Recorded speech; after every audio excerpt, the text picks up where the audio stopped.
Derek Carr posted this to the internet this week.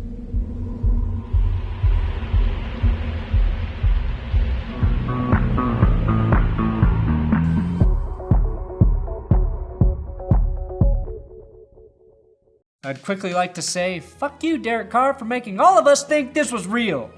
We all got trolled, and unless you're Gary Kubiak or Jay Leno, you don't get to tease us with denim on denim for what probably would have been the worst song in NFL history. And there have been some pretty bad songs. You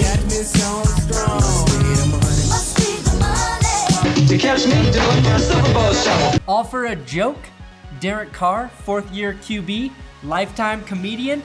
Don't remember reading that on your NFL Google stat sheet. This shit's elaborate. I mean, there's a fake website, DerekCarrMusic.com, a fake music video teaser trailer, and denim on denim. Besides Ezekiel Elliott, which NFL player has that kind of time for elaborate pranks? Is Derek Carr Jim from The Office? Yes, I'm pissed, and I am pissed because I thought I was going to have a song and music video to make fun of. And now I will have nothing from my enemy. That's good sports.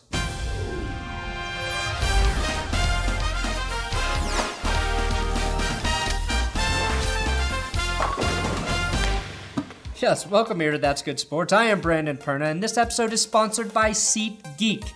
They give me money so I can give you money. That's a good deal. Use my promo code That's Good, all one word, to get $20 off your first SeatGeek order. That's free money for you when you download their app. There's a link below to do that, and I personally use SeatGeek to order tickets to football games and to concerts because the app lets me know if I'm getting gouged on ticket prices, while also providing a preview of the seat I want to buy. The app is very intuitive, so please check it out. Promo code That's Good.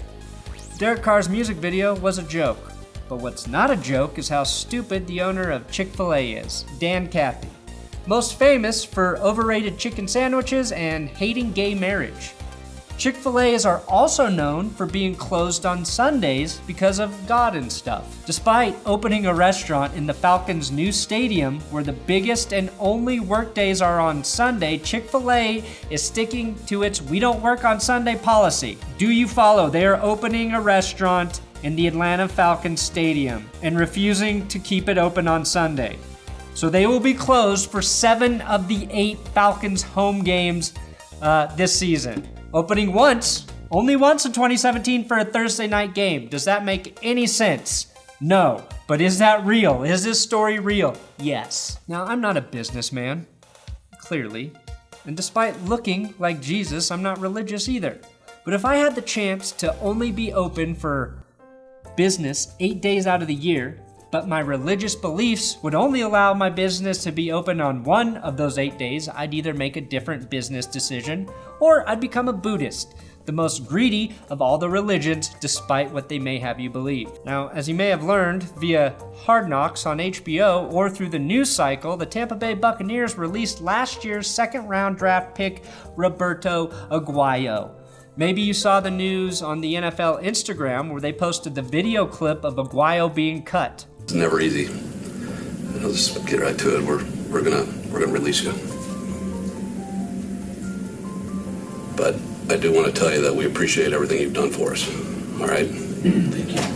And like many of the fans in the comments, my initial reaction was, that's pretty messed up for the NFL to post a video of a young player getting fired. Specifically, I have to agree with Seabaz421, whose well thought out comment read, "This is gay." I guess Seabaz420 was already taken on Instagram. I also like the first part of this comment. Why don't you post someone being diagnosed with CTE? That's a good point. If you want to profit off of people having to deal with shitty news, that would fit perfectly into an Instagram video or story even. It could be a series of CTE diagnoses. Or maybe make a video of when we learn Roger Goodell is super into pegging. If you don't know what that is, look it up, but don't look it up at work. The top comment came from NFL employed wide receiver Terrell Pryor, offering his support to Aguayo, saying, and I quote, released 4 times, maybe 5, can't remember. Hashtag strive for greatness, hashtag keep, not hashtag pushing. Here's what I think. Hot take! Hot take! Hot take! It's shitty. The NFL social media account is trying to bolster its presence by highlighting what has to be a really terrible moment for one of the people it supposedly cares about. I also think it's turtlicious that the caption by the NFL offered no words of support for the young man. Now, Aguayo will be fine. He already signed with the Chicago Bears to compete against former Broncos and Bucks kicker Connor Barth Vader. Here's where the story gets weird. Personally, I think Connor Barth is sabotaging other young kickers. Brandon McManus struggled the most when Barth was around in Denver. Roberto Aguayo struggled following in Barth's footsteps in Tampa Bay. Barth Vader is his nickname, but maybe he's using the force to trip up the competition. In Barth's rookie year, he signed with the Chiefs, but was then cut in favor of Nick Novak. 2 months later, Novak was released. Last year, he went to New Orleans, was released September 3rd in favor of Kai Forbath. Kai Forbath eventually released by the Saints.